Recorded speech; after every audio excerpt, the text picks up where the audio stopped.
tarde a todos, sejam bem-vindos.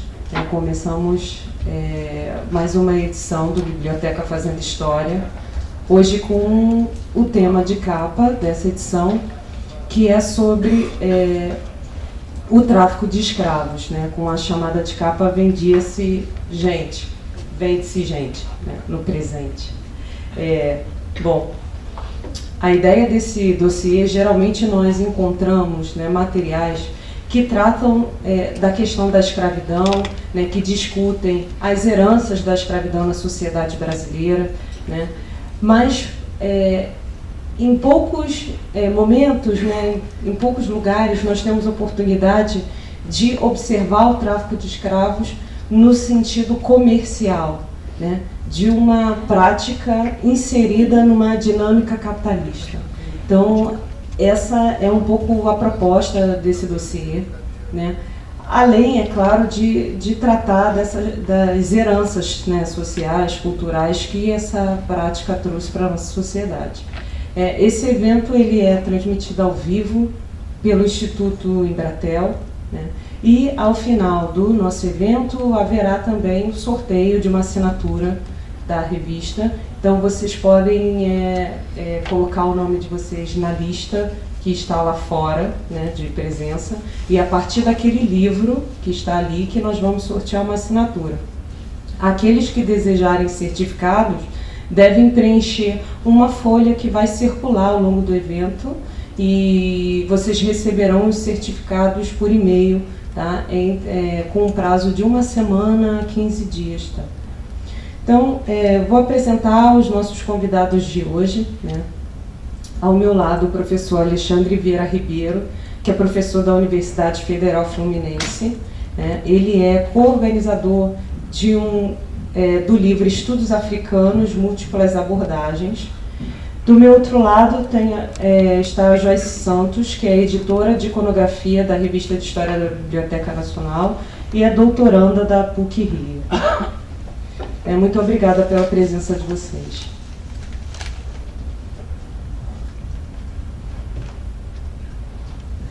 Boa tarde a todos.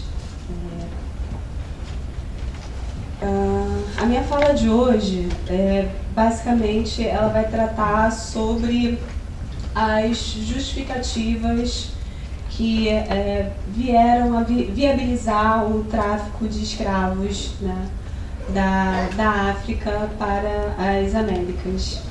Então, essas justificativas que eu pretendo trabalhar hoje está mais pautada num discurso do que necessariamente uma prática, a forma como ela efetivamente aconteceu, como que ela se deu aqui em terras americanas.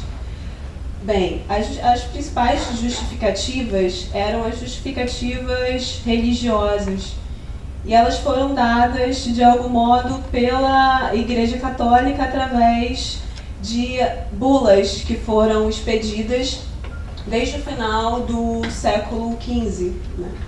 As principais bulas são a Dum Diversas, de 1452, a Romanus Pontifex, de 1455, e a Intercoetera, que é de 1456, e elas, de algum modo, elas justificaram e legitimaram a escravização dos infiéis, e a conquista e a vassalagem dos povos que estavam abaixo do Capo do Bojador, que é hoje onde fica o Marrocos, aproximadamente abaixo do Marrocos. Essas bulas, elas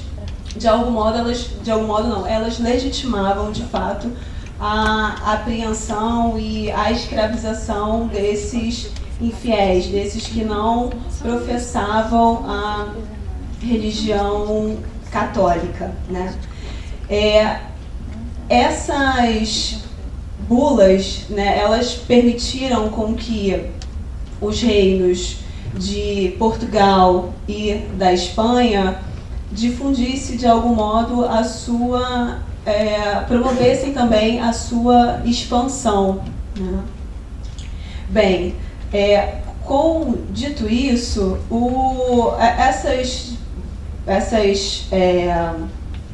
essas práticas, né, elas, de algum modo, elas permitiram com que se pudesse também resgatar esses escravos. O próprio termo resgate de escravos, ele está muito associado a resgatar alguém que está, né, nas trevas ou alguém que está na barbárie e que pudesse trazê-lo, né,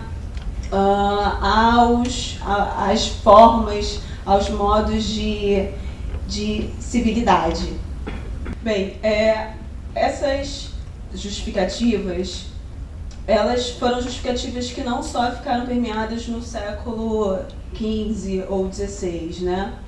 Elas prosseguiram, elas foram readaptadas ao longo do século XVI, XVII e XVIII, e de algum modo elas estavam tão presentes nessa realidade, nesse contato, né, nesse encontro entre os portugueses, espanhóis, entre os europeus e os africanos, que no final do século XVIII, né, uma embaixada de um reino africano, da Omé, que esteve aqui em Salvador, em 1805, ele ressalta que essa presença, né, europeia em portos africanos, ela, de algum modo, ela permitiu com que eles tivessem contato com a religião católica.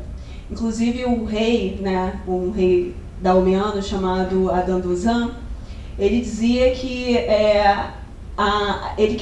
numa tentativa de se aproximar do governo português, ele estava lembrando que os portugueses foram os primeiros, né, que estiveram naquela costa, né, africana, e que com isso ele, né, estava tentando se reaproximar e pedia santos, né, ele pedia elementos de uma religiosidade, de uma cultura cristã católica, para que ele pudesse construir uma igreja, né, no Daomé, no principal porto, que seria o Idá.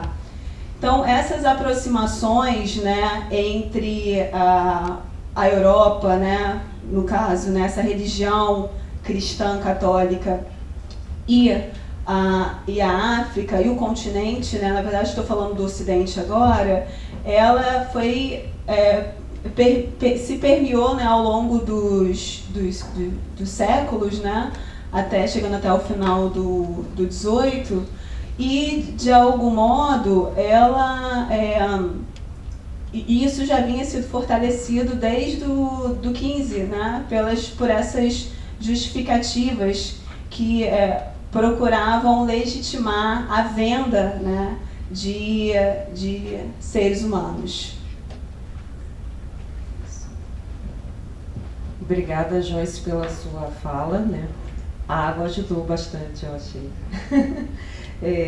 Bom, é sempre bom perceber a complexidade desse comércio, né? E a gente tende a olhar o tráfico de escravos, né, como algo genérico, a África, né, e os portugueses, sempre numa relação, né, de superioridade, o homem branco europeu, né? E um pouco da fala da Joyce mostrava, né, que esses reis estavam dialogando com esses europeus, né, que existia um comércio, né, do interior para a costa e da costa para a Europa. Então é uma coisa bastante complexa, né? Tira um pouco daquilo que a gente aprende na escola, né, de uma forma muito genérica com relação a essa atividade, né? Obrigada pela sua fala. Agora é o professor Alexandre.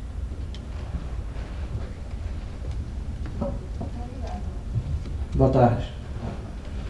Bom, gostaria de começar agradecendo a Joyce e a Cristiane pelo convite, né, de participar do dossiê e de vir aqui bater um papo com vocês. Mais do que uma palestra, eu vou encarar isso aqui como um bate-papo, apontando algumas questões sobre o tráfico transatlântico de escravos. A questão do tráfico ela é uma questão extremamente estudada na historiografia internacional, não só no Brasil, porque ela tem uma questão de fundo. Populações de origem africana que vivem hoje em todo o continente americano ainda se perguntam qual é a origem da minha família. Para quem não tem a origem africana, de origem branca, é mais fácil responder isso. A gente consegue até indicar de que vila nossos antepassados vieram de Portugal. Eu consigo falar, minha bisavó era uma italiana da Calábria, meu bisavô era da região do norte de Portugal. Mas para a maior parte das populações que habitam o continente americano, essa pergunta continua sem resposta. Daí a importância de se estudar o tráfico transatlântico de escravos. Não que a gente tenha chegado em respostas concretas, mas parte do problema a gente conseguiu elucidar mapeando as rotas marítimas, que a gente chama da segunda perna do tráfico, que é o momento do embarque em portos africanos até o desembarque em portos americanos. A questão é, antes de embarcar nos portos africanos, de onde eles vinham? Então tem uma série de pesquisadores hoje, no mundo inteiro, atrás dessas respostas. Mas o dossiê propõe, na verdade, uma análise sobre o tráfico transatlântico, que é exatamente essa segunda perna do tráfico. E o que está em torno disso? Bom, em termos de contingente, foram 12 milhões e meio de africanos embarcados em portos africanos, dos quais 10 milhões e meio chegaram vivos em portos americanos. A gente tem uma diferença de quase 2 milhões de pessoas que pereceram na travessia atlântica. Outros tantos morreram caminhando do interior da África até os portos de embarque.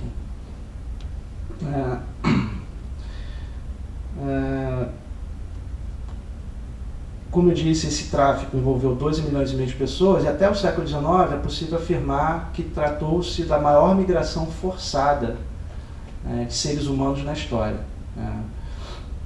A gente bota até o século XIX porque a partir do colonialismo, na segunda metade do século XIX, houve migrações internas na África também, que levaram grandes deslocamentos populacionais, mas até meados do século XIX, sem dúvida, foi a maior migração forçada que na história da humanidade. O tráfico ele começa no século XV ainda, com os portugueses chegando no litoral africano e levando alguns cativos para a Europa. Com a abertura das ilhas atlânticas para a plantação de cana, uva e outros produtos agrícolas, você começa a ter um direcionamento para a Ilha da Madeira, Ilha de Cabo Verde, para os Açores, de alguns desses cativos africanos. Mas o fluxo no Atlântico ele vai explodir mesmo com a ocupação da América. E aí a gente vai ter esse contingente populacional fazendo a travessia. Eu digo, no artigo que eu escrevi, que o tráfico ele era um negócio que envolveu 3 continentes. Não só a Europa e a América, mas também a África. A escravidão, quando os europeus chegam à África, ela já era recorrente no continente. Não só porque já existia um grande fluxo mercantil para o norte da África, o Oriente Médio, o tráfico com o mundo árabe, ele surge no momento de expansão do Islã para a África. Então, no século VII, no início do século VIII, já é possível indicar que havia um comércio de escravos atravessando o Saara, indo pelo Mar Vermelho ou mesmo pelo Índico, com alguns estados localizados no Sahel atuando como estados já produtores de escravos, estados escravizadores. No momento que os portugueses chegam ao Atlântico, eles encontram algumas sociedades que praticavam a escravização de seres humanos e o comércio de seres humanos. Então eu defendo que é algo já consolidado na historiografia, que trata-se de um negócio que envolveu 3 continentes, né, em que pessoas que viviam nesses 3 continentes lucraram com esse infame comércio. E aí muitos perguntam, né, por que os africanos se escravizavam e se vendiam? Essa é uma pergunta que geralmente os alunos me fazem muito. Eu devolvo a pergunta, por que não? Eles não eram iguais. Eles não tinham sentido de pertencerem à África. A África é uma construção, é uma invenção do século XIX.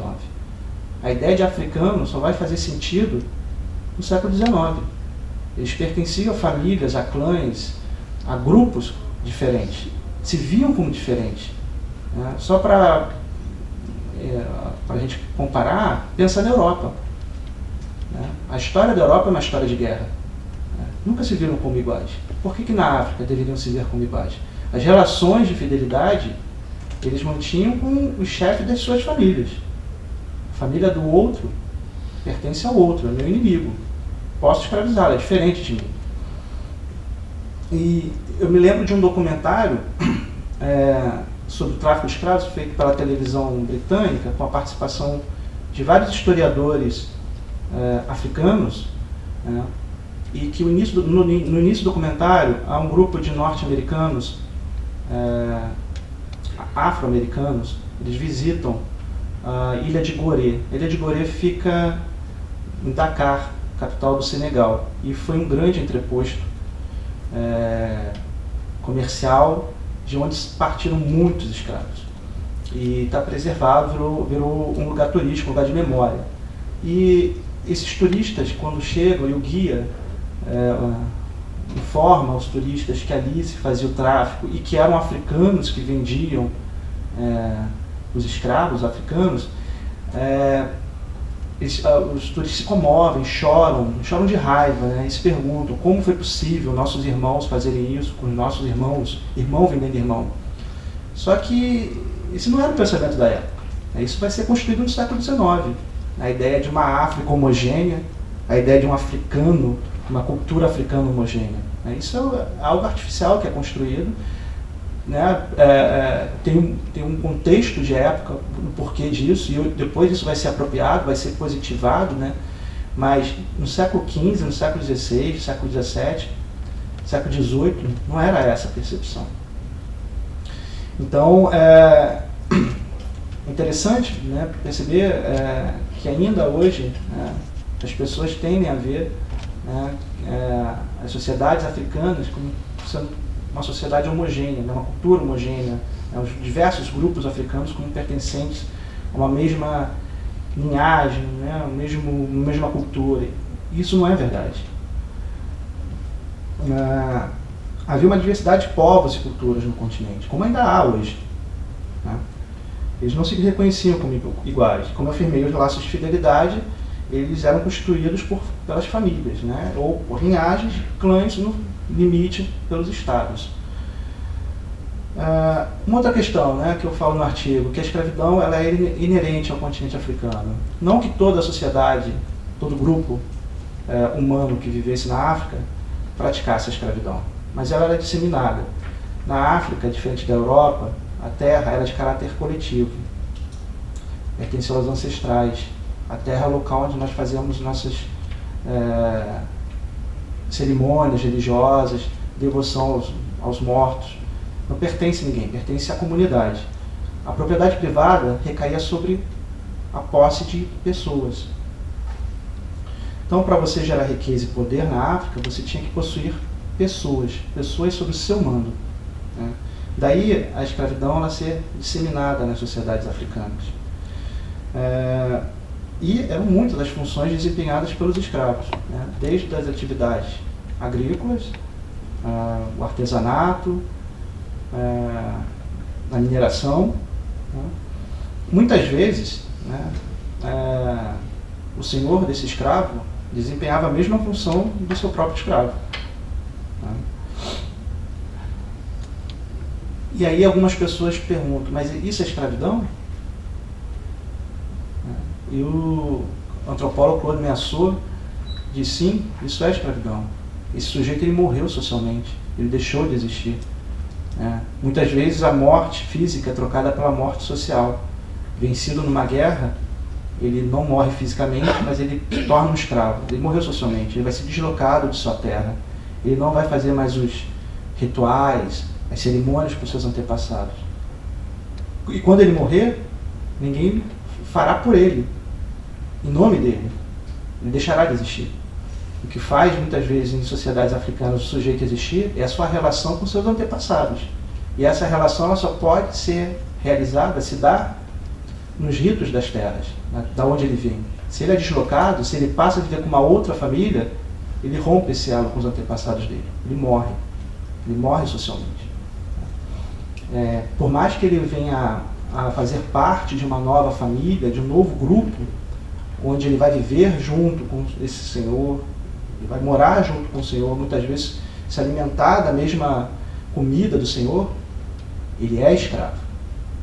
Ele é o ramo do escravo daquela família. E assim, e o que é ser escravo? Né? É não ter mais domínio sobre a sua vida nem da sua prole. Cabe ao senhor decidir os caminhos da vida daquele indivíduo. É uma ideia de infantilização do indivíduo. Na África, havia alguns mecanismos de se escravizar uma pessoa. Né? Geralmente, por guerra, a guerra você conseguia fazer um grande número de escravos num determinado evento. Mas você poderia raptar o indivíduo, você poderia transformar o indivíduo em cativo por dívida, ou como punição por um crime, e a categoria que a gente chama da doação voluntária à escravidão, quando o sujeito não tinha condições mais de se manter a si ou a sua família, ele se doava, né, para a escravidão, para viver em outras terras com outras pessoas. Além do sujeito que nasce, né, de uma escrava, e aí ele não conheceu a liberdade, ele já nasce escravo. Né? A mãe passa a escravidão para o filho. Se é uma mulher escrava, o filho dela, a prole dela, será escravo também.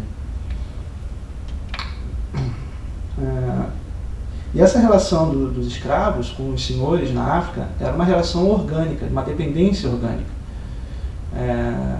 Da mesma forma que o escravo devia fidelidade a esse senhor, né, o senhor dependia desses escravos. Pensando em sociedades mais centralizadas, mais complexas, né, eu até comento um pouco no artigo da existência de exércitos de escravos na África, que parece um paradoxo, né, mas o senhor vai confiar nos seus escravos, vai dar armas para os seus escravos, não para os livres.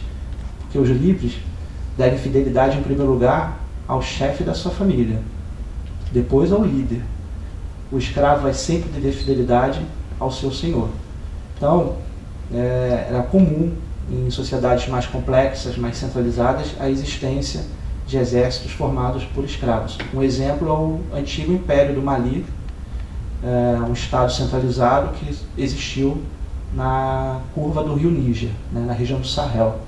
Era um estado que possuía um exército composto por escravos.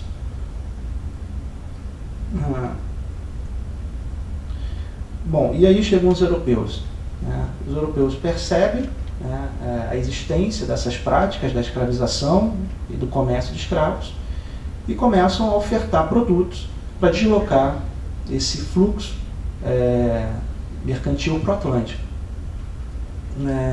Num primeiro momento, as sociedades africanas vão resistir a manter contato com os portugueses no Atlântico, no século XV, século XVI, porque muitas das quais, da região da Senegâmbia, na África Ocidental, há alguns séculos faziam comércio pelo Saara, mantinham comércio já pelas rotas transsaarianas.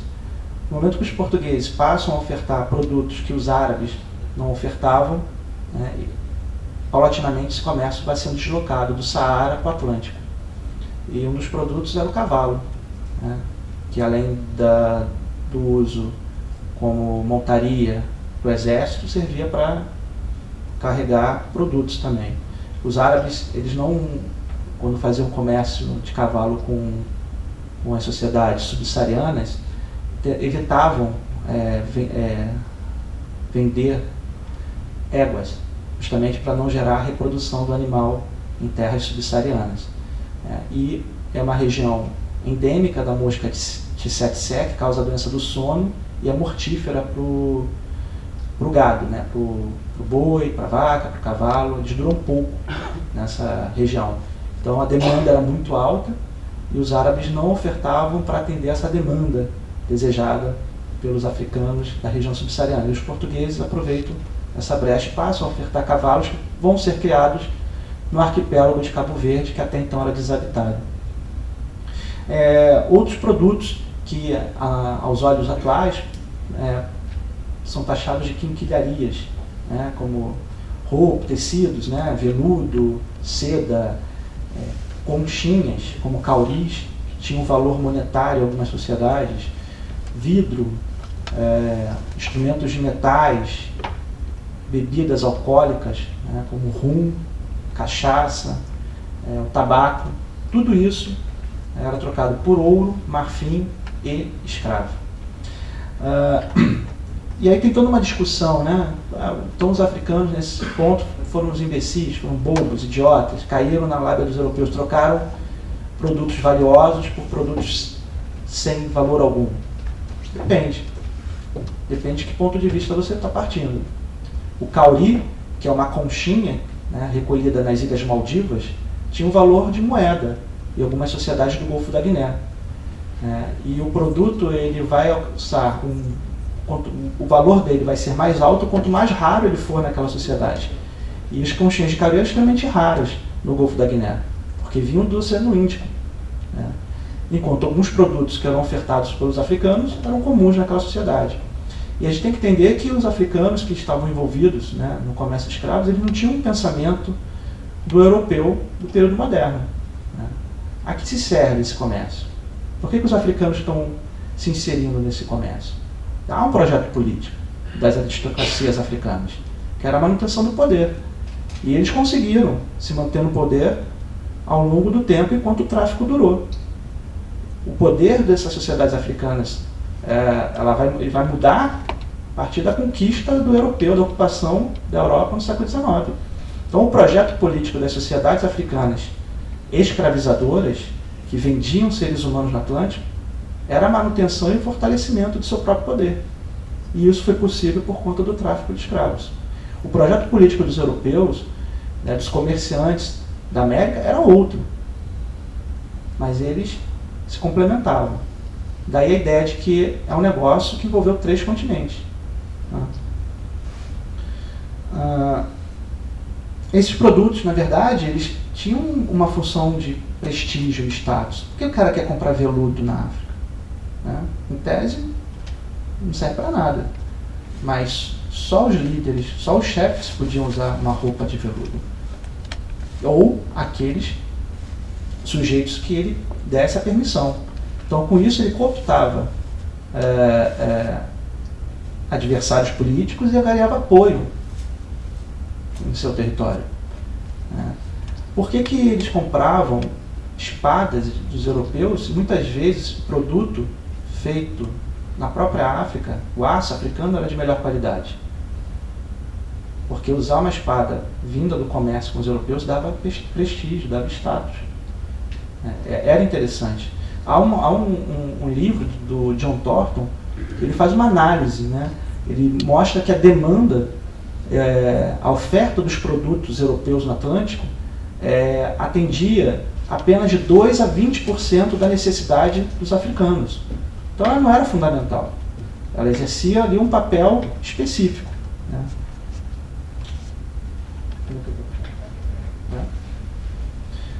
Não só as sociedades centralizadas, né, mercadejavam escravos, mas mesmo as sociedades descentralizadas, elas ofertavam escravos no litoral. Muitas vezes os navios ancoravam e ficavam aguardando as canoas vindas da costa africana com cativos. E essa negociação, por vezes, se dava a bordo do navio negreiro. Né? E como era um negócio a crédito, você muitas vezes dava a mercadoria para um comerciante africano, para daqui a algum tempo ele retornar com os escravos, né? Eles deixavam muitas vezes pessoas de sua família, de sua confiança, como penhora no próprio navio negreiro. E algumas vezes isso foi um problema, né? O capitão do navio achou que o tempo tinha excedido, que o comerciante africano não voltaria com a mercadoria prometida e simplesmente ia embora, levando aquelas pessoas que ficaram ali como garantia de que o negócio seria efetuado a contento dos dois lados, né? E há cartas de comerciantes africanos reclamando de parentes que foram levados embora para os Estados Unidos, por exemplo, e pede-se para se localizar essas pessoas, né? E aí a gente chega na questão do...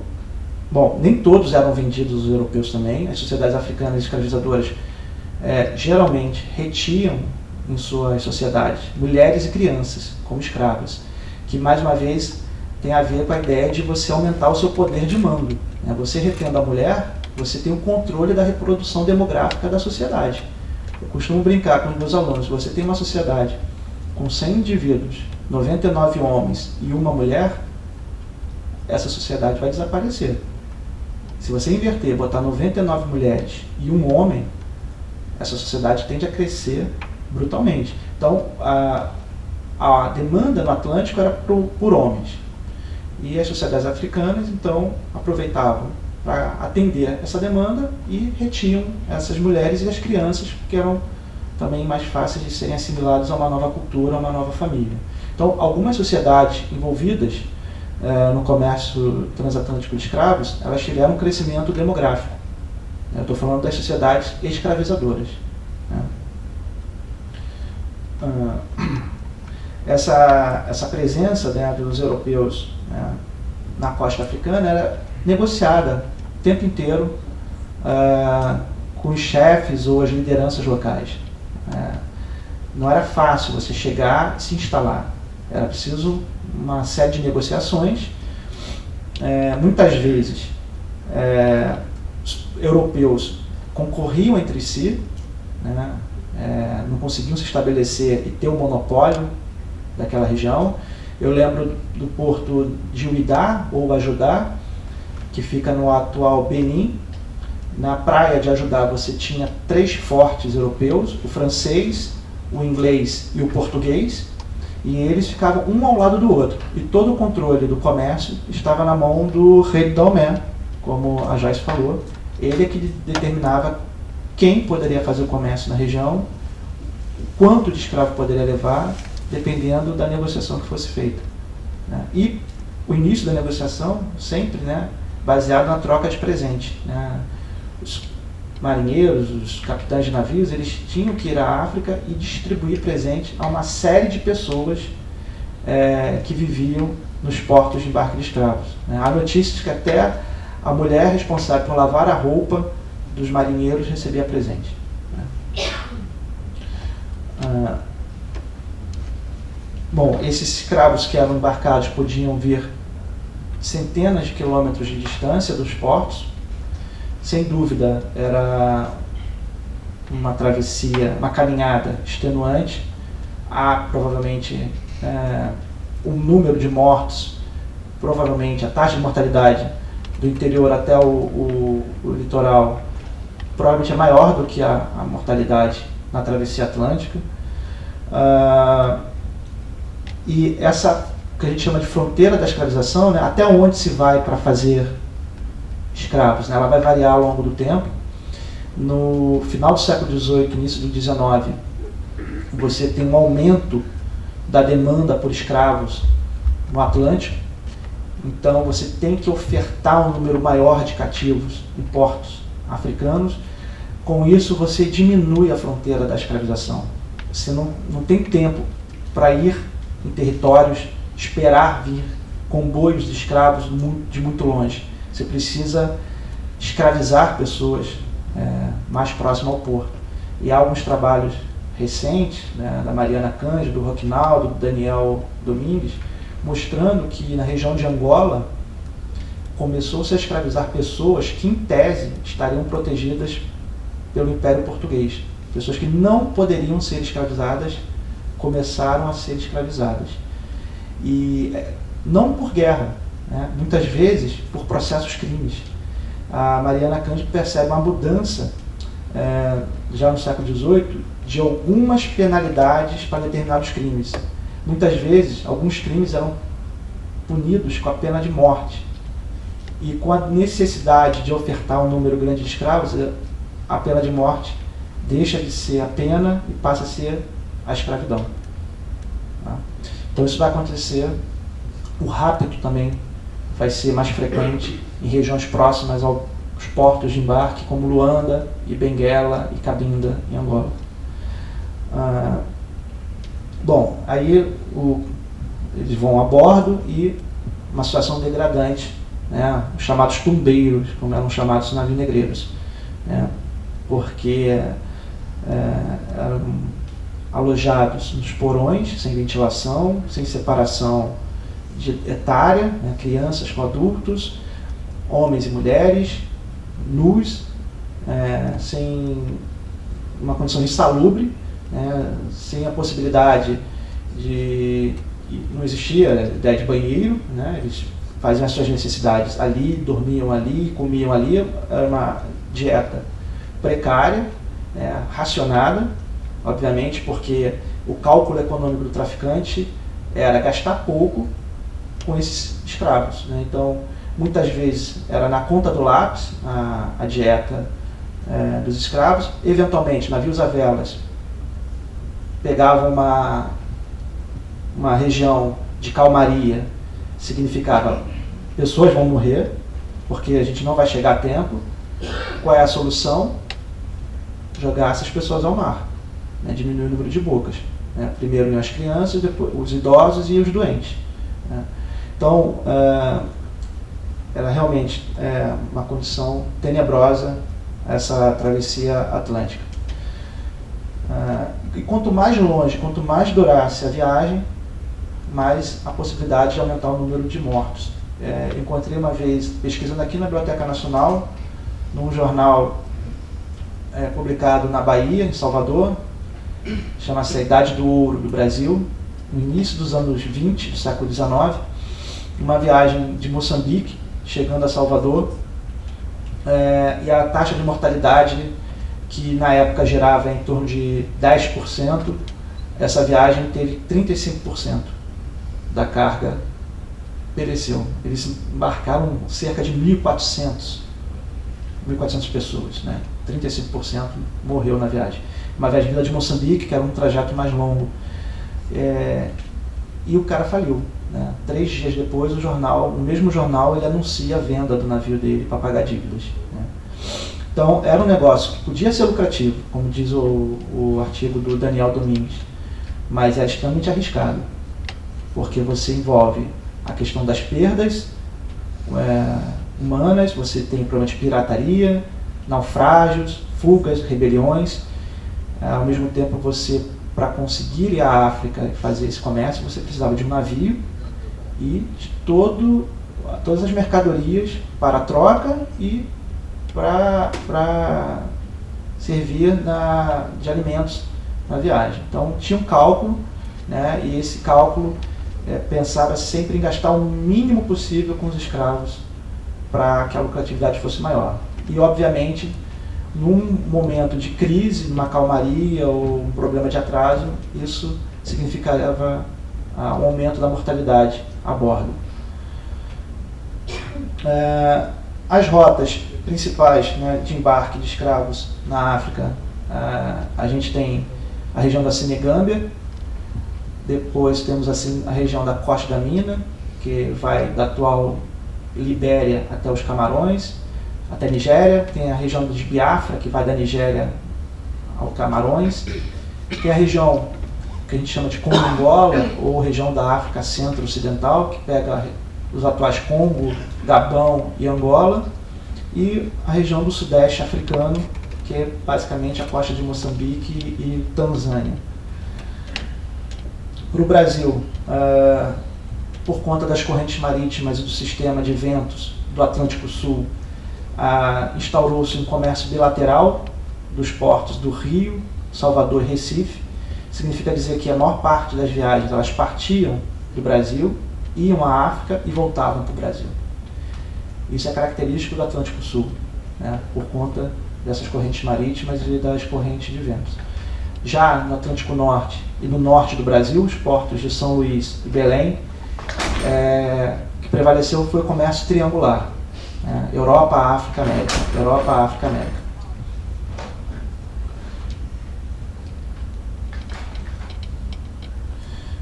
E, bom, uma outra questão interessante de se pensar é que é um comércio de longa distância e, como diria Fernando Brodel, quem detém informação no comércio de longa distância sai na frente. E para deter informação, esses comerciantes, traficantes, eles mantinham representantes em diversos portos envolvidos no comércio de escravos. Então, os comerciantes baianos mantinham seus representantes em portos da Costa da Mina. Os comerciantes cariocas mantinham representantes em portos de Angola, porque havia a troca de informação e isso facilitava o desenvolvimento do comércio, né, e a lucratividade desses comerciantes. Bom, e para finalizar, a gente está falando de taxas, dados, lucratividade, né, a gente não pode esquecer essa dimensão humana que está por trás desse comércio, do tráfico transatlântico. Pensar que famílias foram desfeitas, né, indivíduos perderam contato com seus parentes, com seus amigos, com as suas famílias, né, e que vieram para a América, né, e aqui eles conseguiram construir, junto com a população local e com europeus que para cá vieram, né, forjar, né, uma nova cultura, né, tanto nos campos quanto nas cidades. O que a gente chama das sociedades foram forjadas nas Américas, sociedades miscigenadas, né, que tem um componente cultural fundamental desses milhões de seres humanos que para cá vieram, né, e que foram apartados para sempre de seus entes queridos e de seus amigos. Bom, era isso. Obrigado. Gostaria de agradecer ao professor Alexandre, né? Foram tantos pontos, né, na apresentação dele que é difícil até separar um como o mais importante, todos foram importantes, né? Mas eu gostaria de chamar a atenção para duas coisas na fala dele, né, que eu acho que é interessante, que a gente não tem. Eu sempre penso naquilo que está disponível para a nossa leitura, pensando em grande público, a pessoas que não são especialistas, que não são historiadores, que não trabalham com o tema, né? E uma coisa que o professor Alexandre falou é dessa expansão, né, da prática da escravidão dentro do mundo muçulmano. Então a gente não pode descolar a expansão do islamismo na África sem pensar na questão da escravidão, né? Pensar na conversão ao islamismo como uma possibilidade de não se tornar escravo. Isso também vai acontecer nessa dinâmica, né? Um outro ponto importante, né, quando o professor fala da questão dos navios e do negócio de alto risco, eu gostaria de destacar a existência de companhias de seguros para navios negreiros, né? Isso existia, né? Se fazia seguro e alguns donos de navios até jogavam os escravos ao mar ou forjavam situações para poder receber o dinheiro do seguro, né? Então isso é bastante curioso, né? Além de ser horripilante. Uma outra coisa que é importante destacar também é que, como um negócio de alto retorno, existiam companhias, ou seja, existiam empresas responsáveis por esse negócio, né? Porque a gente pensa muito na figura do comerciante individualmente que faz o tráfico, né? Mas grandes companhias, né? Na edição que a gente está publicando tem um infográfico que nós mostramos companhias, né, francesas, inglesas, holandesas que faziam esse negócio com muitos acionistas, né, e que lucravam muito com isso. Eu gostaria de agradecer, né, a presença dos palestrantes e a presença de vocês também, que fez né, desse encontro, uma conversa, como o Alexandre falou no início, né, da fala dele, né, de que ele queria fazer uma conversa. Eu acho que a gente conseguiu isso, né, ficou um clima bastante amigável. E eu espero que vocês voltem no próximo evento, né, não estou com a data aqui, mas o tema vai ser o tema da próxima capa sobre Getúlio Vargas. Então, vocês certamente receberão nos e-mails de vocês o informe da próxima data. Muito obrigada e até a próxima.